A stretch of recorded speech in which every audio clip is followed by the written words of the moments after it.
Hi everyone, thanks for joining me. I'm Sheena and today I'm going to show you what a laser treatment looks like when it goes horribly wrong. So be warned, some of the photos are not pretty. This is a casual chat about a serious subject.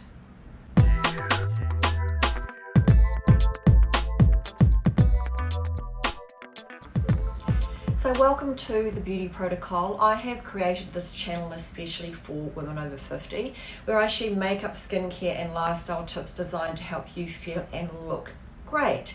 Now in this particular video, I am going to discuss my experience with Fractional Laser and show you what happens when a treatment goes really wrong, and it will help you hopefully to avoid it happening to you. And if you like the video, don't forget to give it a thumbs up and subscribe so you can join me in this journey for women over 50.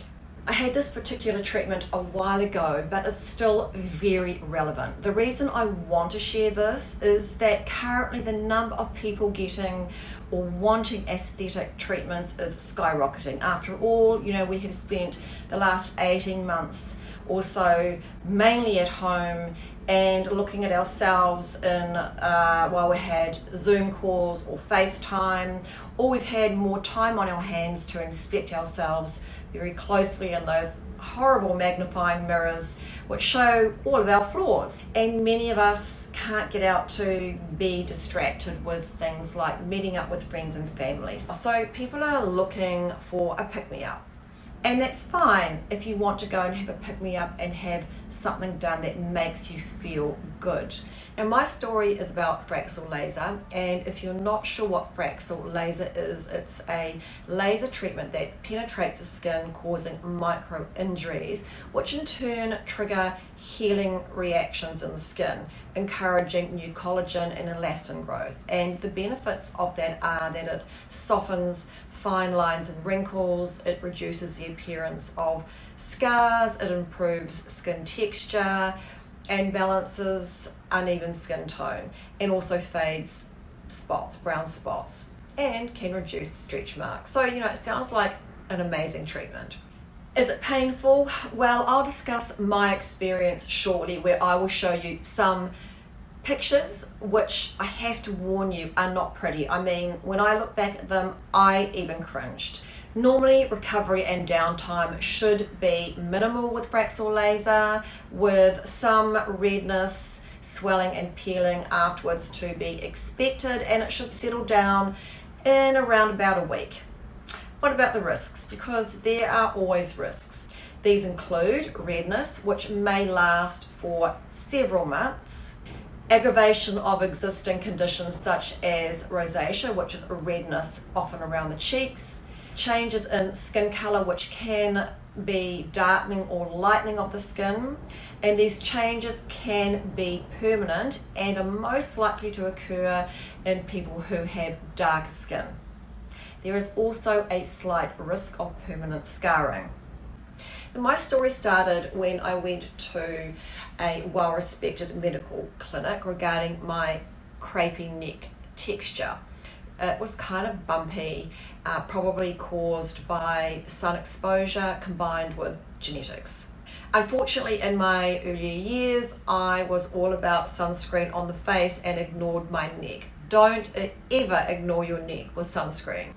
So at this medical clinic, which provides aesthetic treatments as part of their business, I consulted with an experienced nurse who recommended Fraxel as an excellent option for me to address my concerns, and there was no reason to doubt this. I had heard about Fraxel and understood that it provided really great results, but what followed was far from what I expected.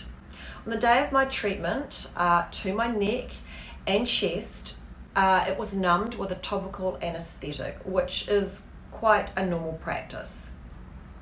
Now you can see in this photo my neck before treatment.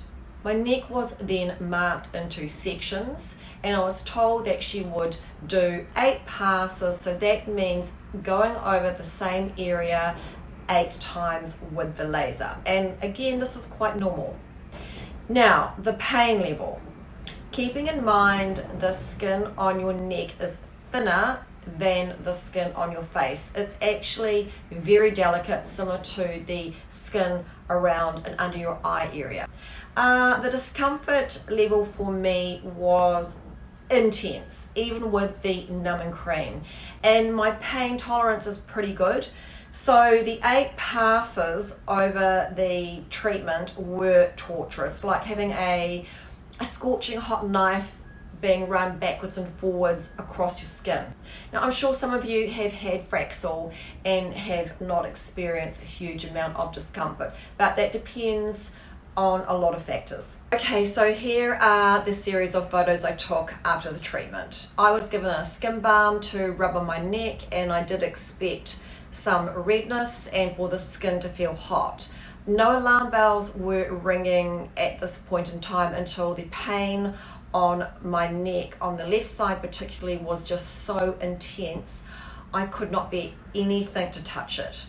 I phoned to speak to the nurse at the clinic and raised my concerns about the pain, and she suggested I pop in for some more nourishing cream to apply. Days later, I developed an open, weeping, very painful wound, which was pretty distressing for me, realizing by this point something had gone horribly wrong. The result was that it left me with a very discolored neck, which presented with red and brown discoloration. Having taken photos throughout the process, I sent them into the clinic saying how unhappy I was with the outcome. Of course, I wanted to know what had gone wrong, what had caused this, and what were they going to do about it. Coming up, I'll give you tips on how to choose the right professional for this type of treatment. But here's how my follow-up meeting went with the nurse. Firstly, she was rather more relaxed about the outcome and the discoloration than I was, saying, oh yes, we were chatting, I may have done too many passes in that particular area, plus I really wanted to give you a great treatment, so the setting was high. What? Seriously, I was like, are you frigging kidding me? No apology, no oh dear what can we do, and no accepting of responsibility.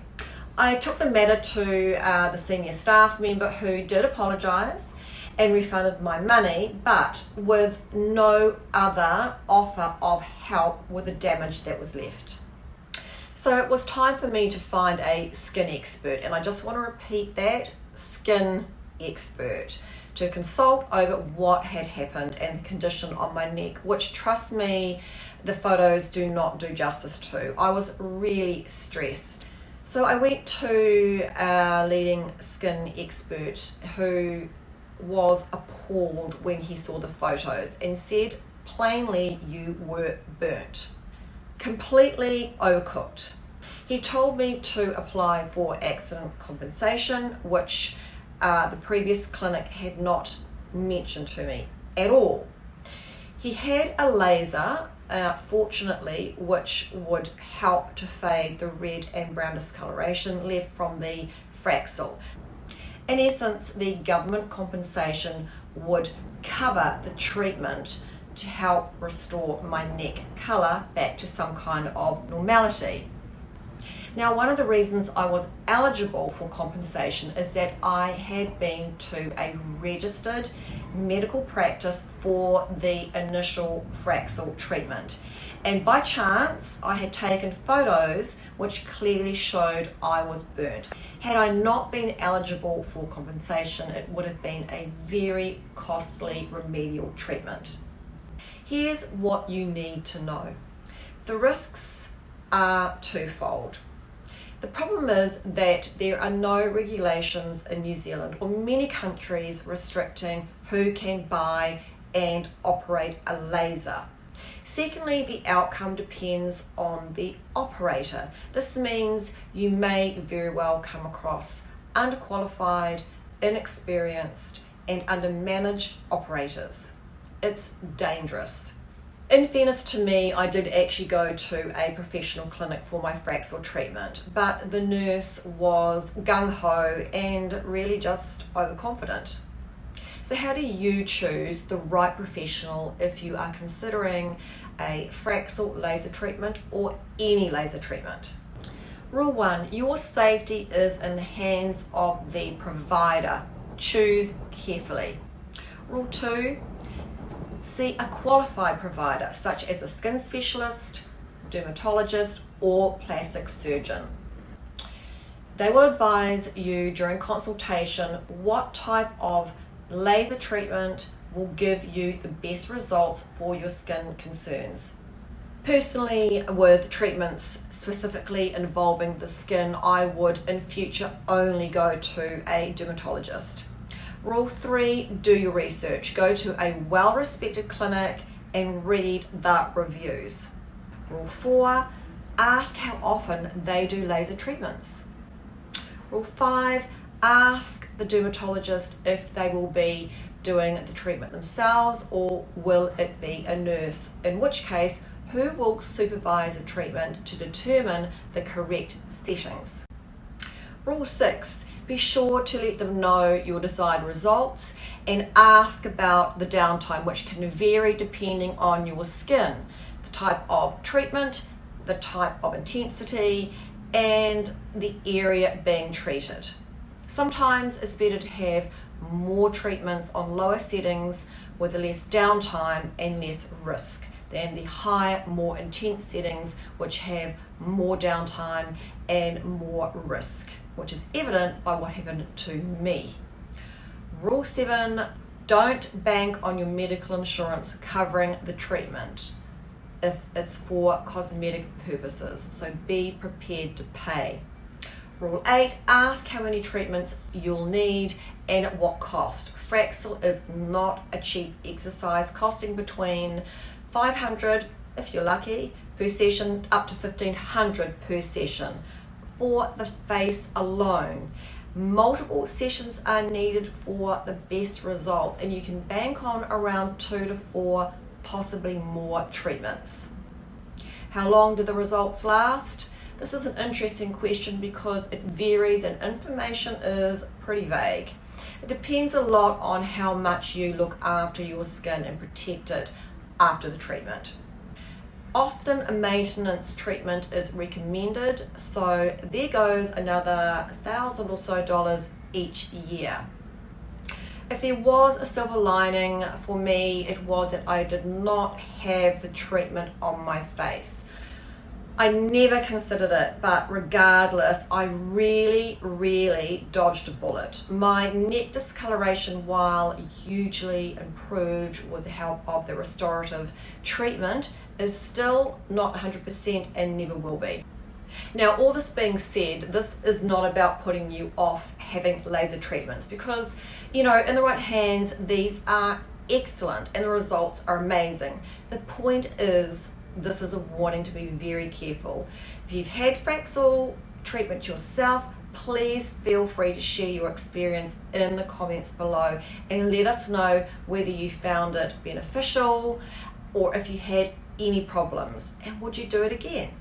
The final note is that since this Fraxel treatment, I have had some amazing laser types of treatment which I really rate and love, and I will cover these off in following videos. If this has been helpful, please give it a thumbs up and hit the subscribe, and if you think this video will be helpful for anybody else, please share it with them. Thank you so much for your time today. I'll see you next time. Bye.